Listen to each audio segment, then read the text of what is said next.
We have friends, and I always think they wake up every day and they've got this cloud over their head. Do you wake up with that every day? You thinking cancer? Not in the way you mean.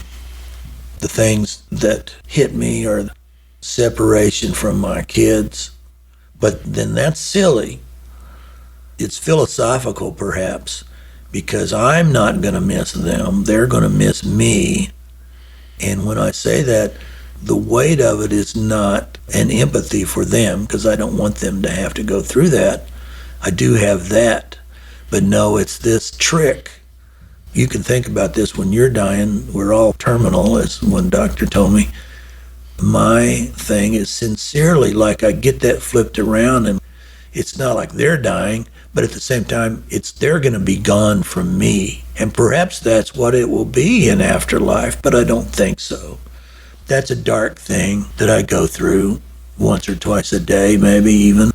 But I get up around 7 every day and take my bubble bath or my swirly bath, sort of healing waters, and it's mostly just to think about stuff. It's liable to be about this, but more likely it's about songs and whatever. I still do my normal stuff. But you've got that to work for, and that's a blessing to you right now. You've got that. So it's a negative when you think about how much there is left to do, and I'd hope to get it done, but I know that I can't.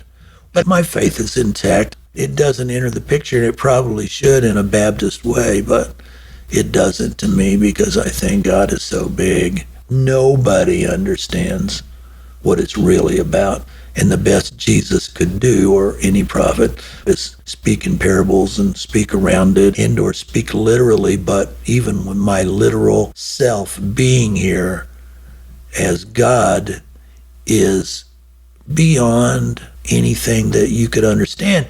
And perhaps, I don't think I'm going to be struck dead, perhaps more than he possibly could understand. I mean, did Jesus know the earth was round? I think he probably did, because I think people had kind of accepted it by then. He was a man, half man, but if he wasn't a normal man, then it all was for naught. He came to be a man and suffer and die in the way they taught me, and I don't have any trouble accepting that. But it's beyond explanation. As soon as I turned loose a long time ago of God is a little old, white-haired, long-bearded man sitting on a throne, then I turned loose of everything like that. So I don't know. I don't pretend to know. But I also don't believe anybody else knows. They may be closer to it. Do you know what the blue dot picture is? We have these things, they're still out in space. There are two things, but they're probing space. What is that called? I'm sorry. One thing that I have is not from cancer. As I search for words, I have a brain fog, probably more from the medicine than the cancer. I'm pretty sure. But I have a certain brain fog. I can't remember anything. So I can't remember the name of that spacecraft flying into space to explore space. It's like Odyssey or something like that. It's about to pass out of communication as it heads off into space. I mean, they're still going. It left our solar system about 5 years ago.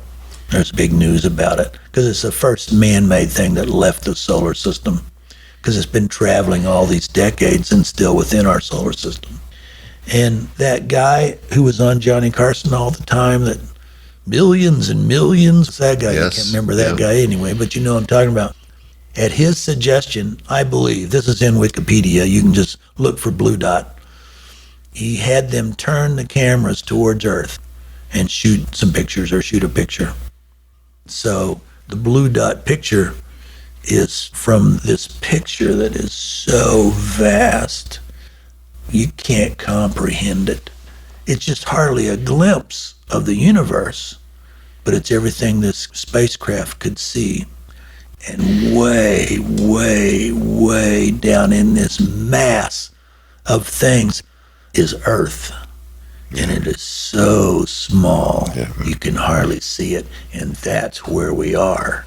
We're on this blue dot that is so small, it would take a God so big to even know about Steve Ripley or John Erling. I mean, there's the power. Yep.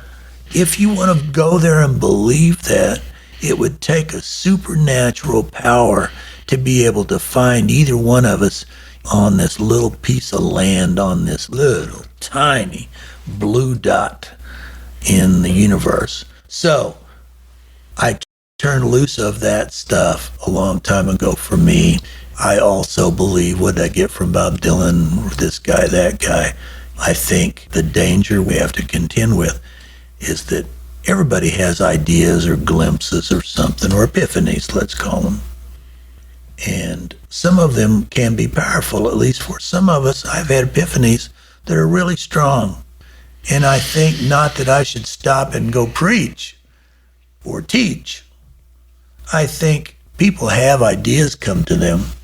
Steve Ripley says, I think our history is filled with people that was such an overwhelming experience that they dropped everything. If they did it as a little kid, they dropped everything and devoted their lives to trying to tell people about this thing. They studied it, and the more they studied it, the more they made it be true for themselves. Now, whether that's about God or a way to build a house or whatever it might be, I don't laugh at that, but I do kind of, because I don't want to say ideas are a dime a dozen. I'm just saying that epiphanies are not rare, but a lot of people go down that path and they devote their lives to trying to convince people of this thing that might just have been a little, like in Christmas Carol, the third ghost comes up, or maybe the first one, and he says, are you really here, or are you just some part of roast beef I had at lunch? Meaning I ate too much and I'm having some kind of out-of-body experience. That's what I get from it. I mean, maybe this epiphany was a little shot of electricity that sparked off of something. Didn't mean nothing, but our brain went like this. Maybe it's true. Maybe those people are right to stop and devote their lives to preaching this one sermon.